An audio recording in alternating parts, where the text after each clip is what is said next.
Hello and welcome to my channel. In this video we are going to discuss Geoffrey Chaucer, one of the first greatest poets in the history of English literature. Geoffrey Chaucer was born around 1340, although the year is not exact and it is just a matter of guess, and he died around 1400. If we try to look at these years, it falls exactly at a time when Renaissance had already begun in different parts of Europe, and it is making its headway towards England. It hasn't yet reached. So Chaucer has got kind of advantage. He lived at a time where he is able to see both ages. He is going to see the last few remnants of medievalism, and he is also going to mark the advent of Renaissance, which is in the offing. So he somehow combines the merits, demerits, and the ambience, the ethos of medievalism and Renaissance in him and in his writing. Combined with these two natural advantages is his great talent, imaginative power, and his command of English language. He contributed big deal to English literature, and because of his contributions, he remains timeless. He appeals to many generation of people who are coming after him, and he placed the foundation of greatness, which is going to be imitated by a great line of poets following him. In this video we are going to summarize some of the advantages, some of the merits and contributions from Geoffrey Chaucer to English literature. One of the first great merit of Chaucer is his ability to truly represent the age, the soul or the ethos of his time. From medievalism and the study of Renaissance, we can conclude, or we can see, that it was a time period marked by religious persecution, violence, oppression against common people. It's a time when medievalism or dark ages are taking its last few breaths.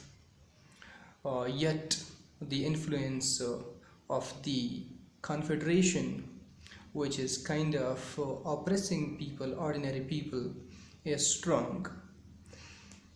In this ethos, Chaucer was born, and he very rightly portrays that in his writing. If we quote from him, we can find that in Canterbury Tales, he gives us the clique, or what we call the group of people who were directly responsible for keeping Europe and countries like England in dark ages.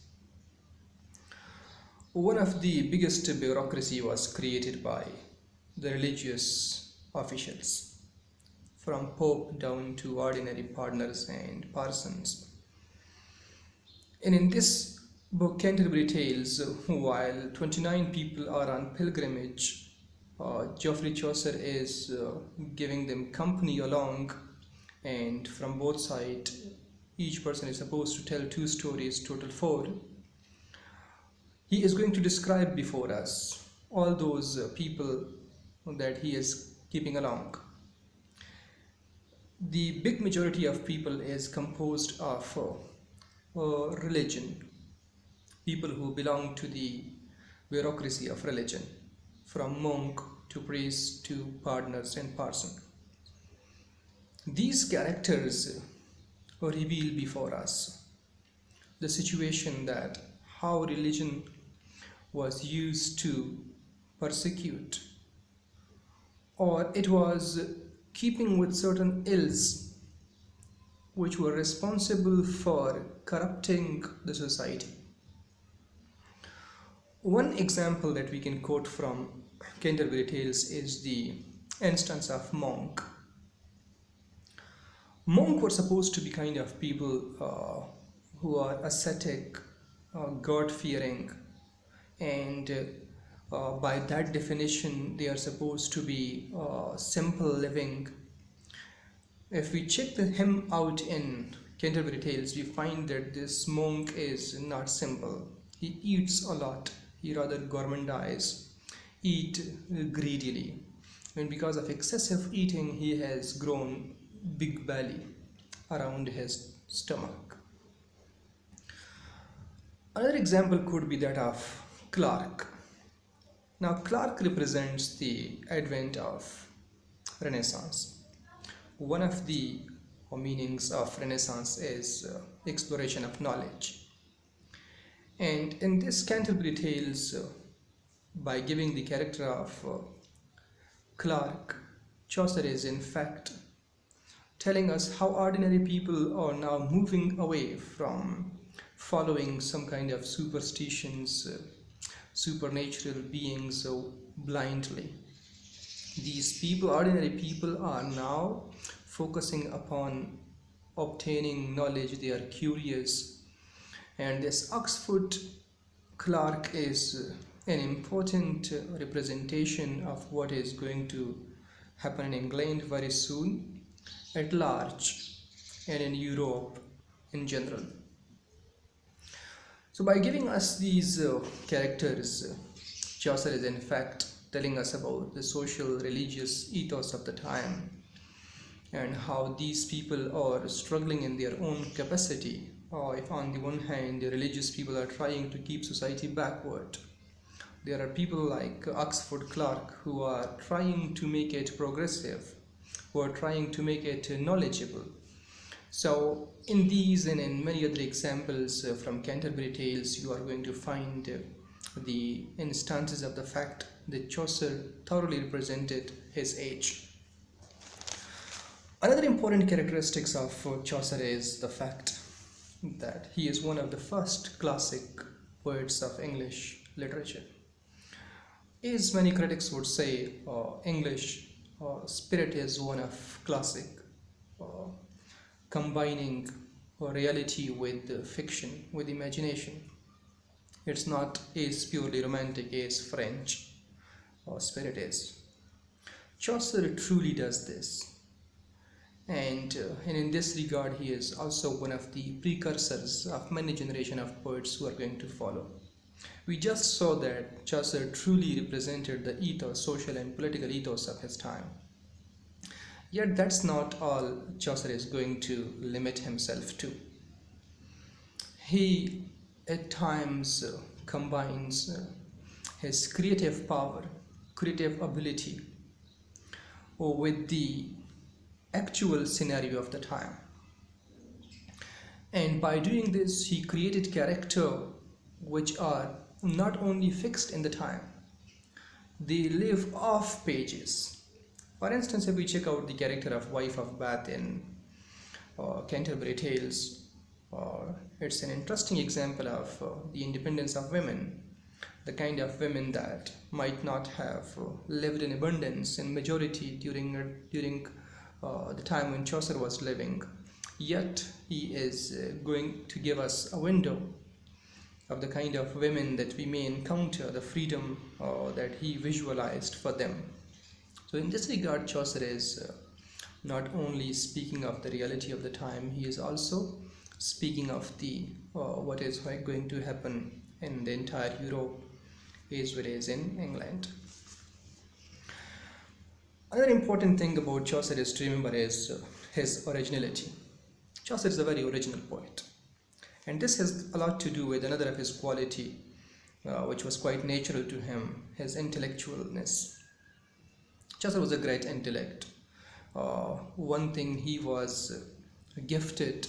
He was gifted by nature with the fact that he was creative. He had a great potential to observe society. Along with that, he had a good learning ability. He learned. He seemed he went to school. He learned, and he occupied different positions during his lifetime. He learned Latin language, French, That's why in early phase he wrote in Latin language, and then he tried in French language, composed several poetry. But it seemed he wasn't satisfied, and in those books and in those pieces of poems, he either translated Greek and French works, or he somehow copied and imitated them.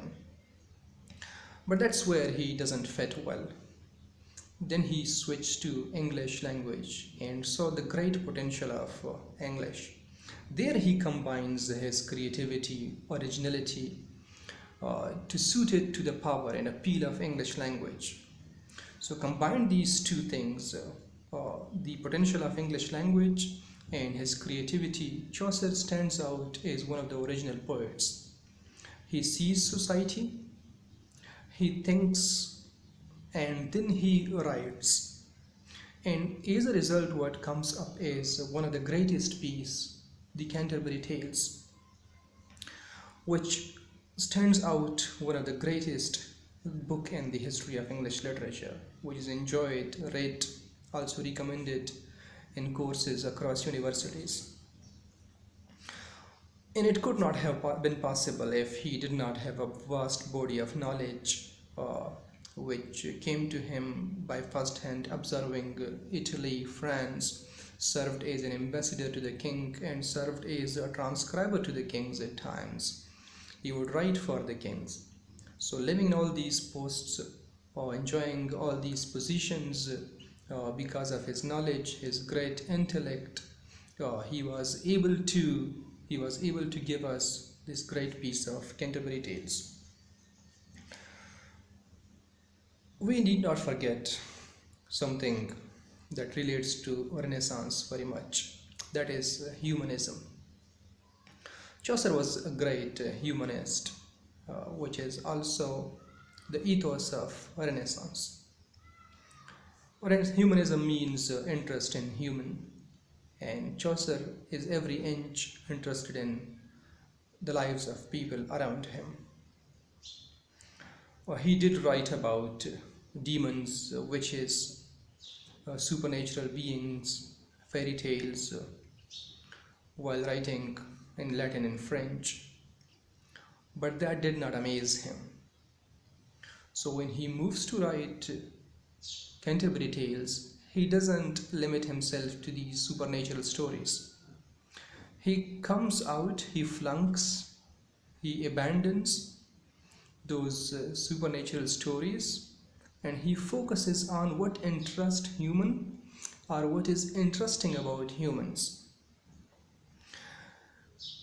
But what we need to remember is, while he is talking about humans, he may be criticizing them, he is at times ironical, which is very important to any literary piece.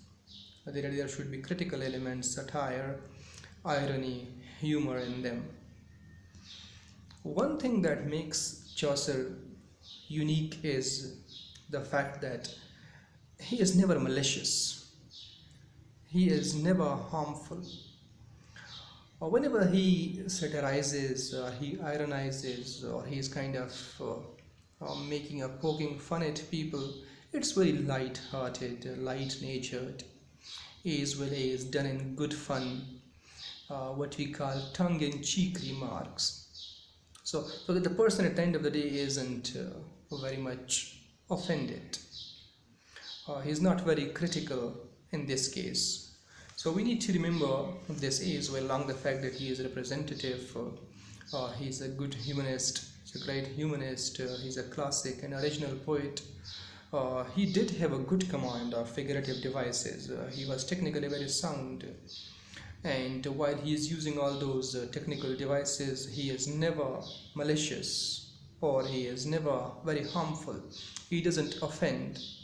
And that's why his book, Canterbury Tales, is a household poem.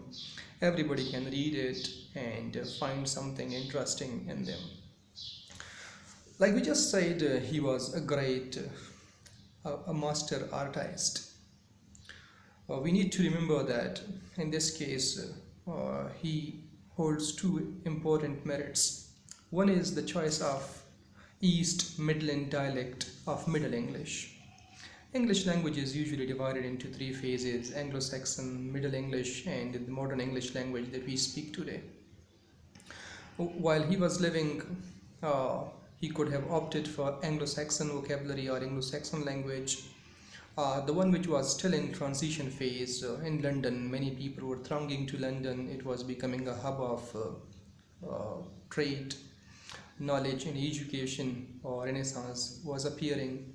So in order to choose a language, he had options.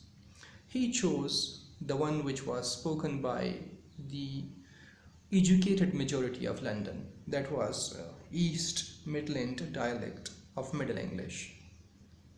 And this is exactly the English which developed into a modern vocabulary or modern language. So that is why Chaucer is given merit for choosing English language. And another merits of his accomplishment is the fact that he is the first writer who saw the potential of English language. It seemed that writer before did not imagine the vast potential of English language, that it could be used to ironize, for humor, for satire. It could be used in ways more than one. So in this case, Chaucer again stands out and bestowed something great upon English literature. We need to remember that Chaucer is also a precursor of English novelists which are appearing in 18th century. Novel as a genre is going to appear in 18th century. But in Chaucer's Canterbury Tales, there is a kind of indication, there is a clarion call, or he is a harbinger for this important genre, which is not going to only change England but the entire world. And today, as we read, we find that novel is one of the most important genre of our times.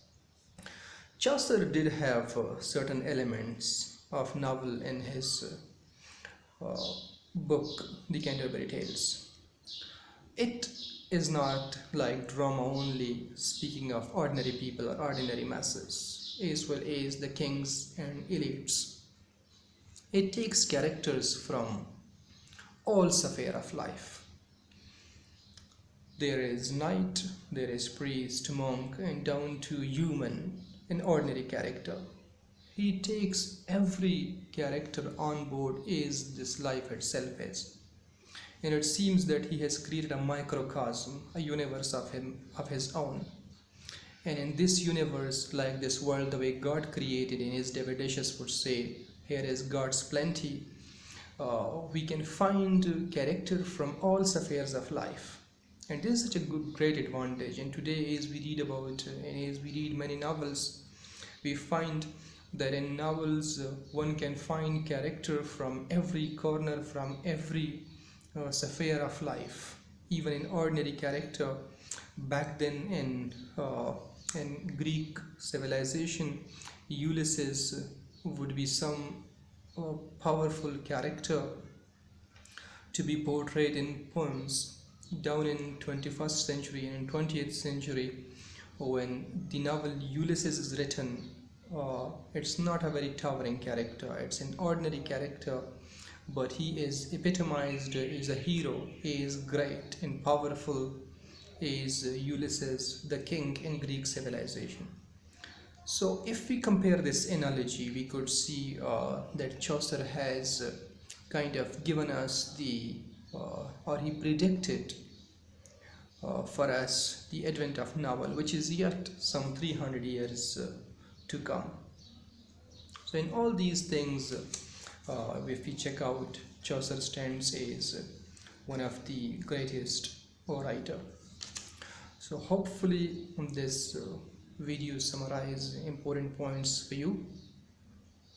If you find anything that you would want me to add or to clarify, you can comment, and I'll be available to you. I'll be reading your comments. Please do subscribe and like this video for more such videos, Stay tuned. Thank you.